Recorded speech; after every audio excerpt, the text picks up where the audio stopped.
Intro to painting. So in this video, we're going to be looking at student work produced in the class, and I'm just going to use the example of those paintings to point out some things that we're going to be covering and that are going to be important later on. So to give you an idea of what to look forward to, and also to see what you're going to be capable of when we're done with the class. So this first painting was the first full color painting that this student made in the class. And we don't start with full color, we actually start with one color, and then we go to two, and then we go to three, and then we go to six. And this is the six. So it's not the best painting you've ever seen, but it's doing a lot of things right. And what I want to point out are some of the things that are going right here, even if the edge work isn't super tight, or it's not the most realistic painting you've ever seen. But one of the things that we do right away in the class is we start with what we call an underpainting, and that's just a one color painting where we resolve the drawing problems. And there's a brown color that you can kind of see under this painting, and that's what that is. And once the drawing problems are solved, then we just go and start doing color right on top of that. So that takes some of the worry out of whether or not you can do multiple things on the fly. And in this painting, one of the things I want to point out is that, like, we take the blue tablecloth, and the blue tablecloth it's not just one blue that's being used throughout. The front plane is a little bit brighter, a little bit darker. Some of the colors on the top of the table are lighter, and they're a little greener. And the point of that is there's differences in the blue all throughout the fabric. And then when you look at the individual fruit, they're all varying degrees of yellow and orange, but the point is that they're all different oranges. And then you go to the banana, and the banana, all those colors lean towards green. Another thing I want to point out is that the way that the paint's being applied, if you look at the front plane of the table, there are places where you can see the underpainting showing through. And the handling of the paint is very, very loose. And so that makes for a very complex surface. And just for kind of fun to point out, the value of the underpainting being the same as the value of the blues that are going over it in that front plane just makes it so that there's a lot of really rich color there, and that's something that we'll end up talking about whenever we get the chance. The next slide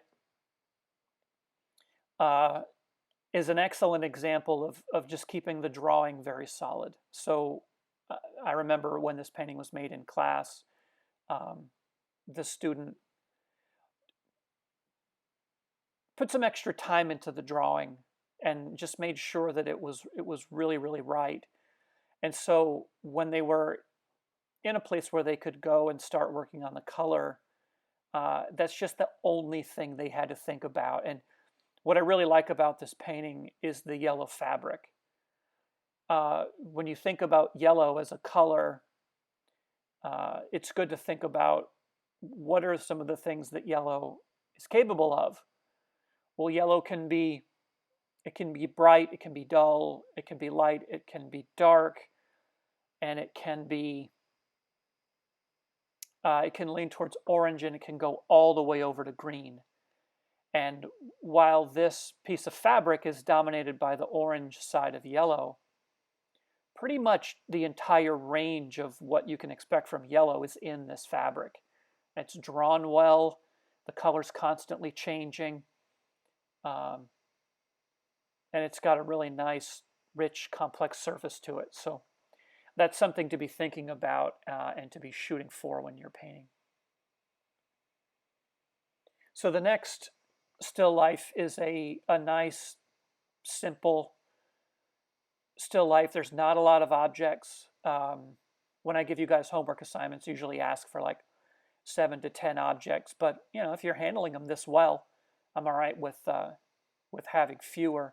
Um, but the reason we ask for those types of numbers is to avoid the one person who's always going to try to just paint an apple and put it in the middle of the painting and call it a day. We need these to be compositions and not just a study of a tiny thing in the middle of the painting. So this is a nice example of good drawing. And the drawing wobbles a little bit here and there. It looks like this person had some trouble with that block.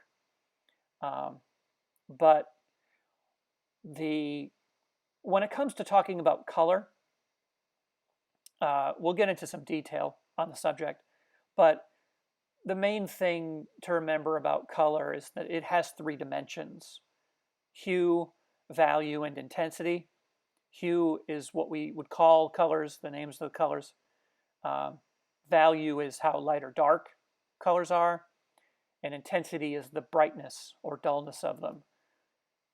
Far and away the most important of those dimensions is value.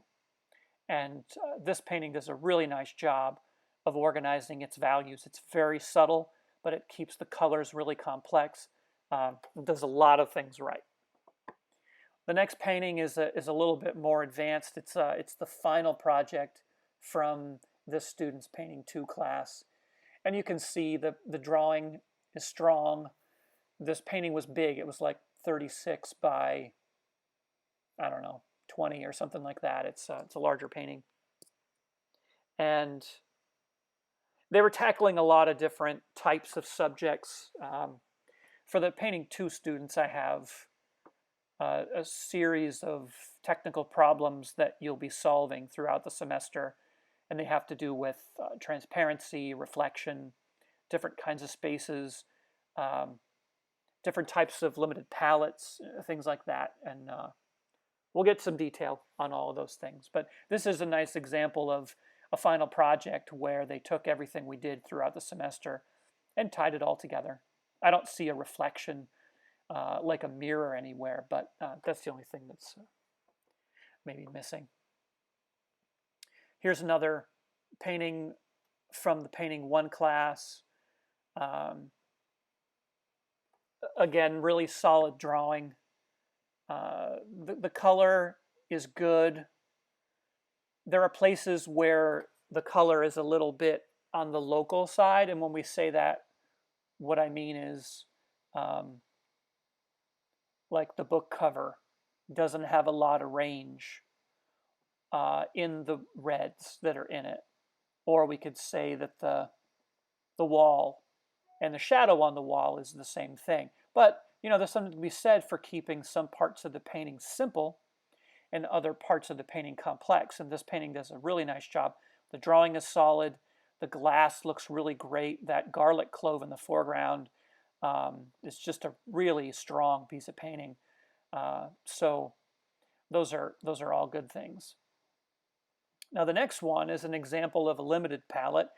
It's not a limited palette that I plan on having you guys do in the first couple classes. I used to do this in Painting 1, and it proved to be a little bit harder than most people will tolerate in Painting 1. So I've moved it to the upper level class, and those guys do a little better. But the idea behind a limited palette is to just give you specific colors that are at your disposal that go together to help you understand certain things about color.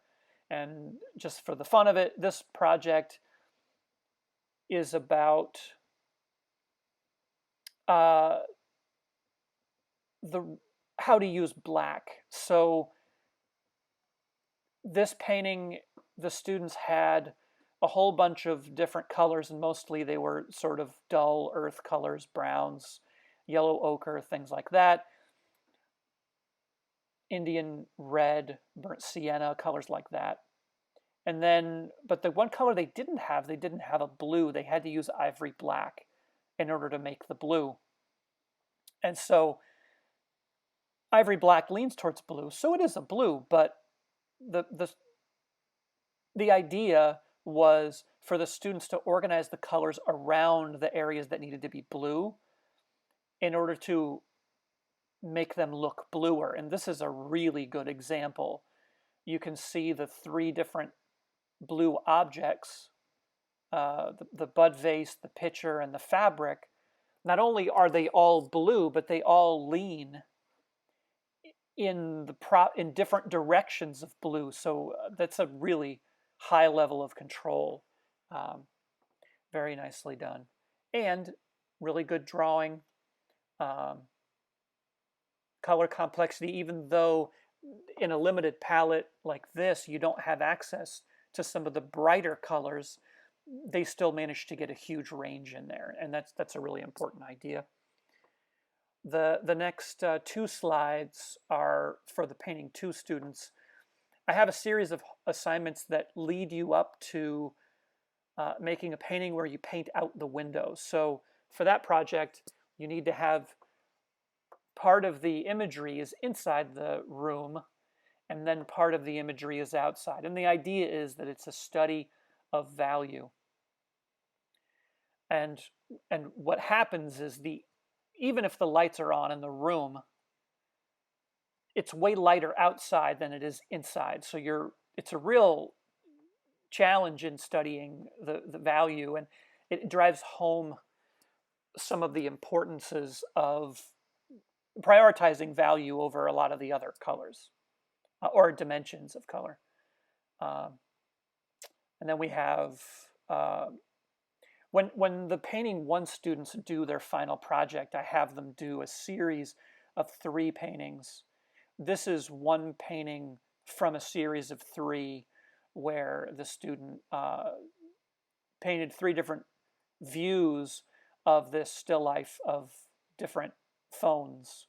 And this is this is pre-iPhone era.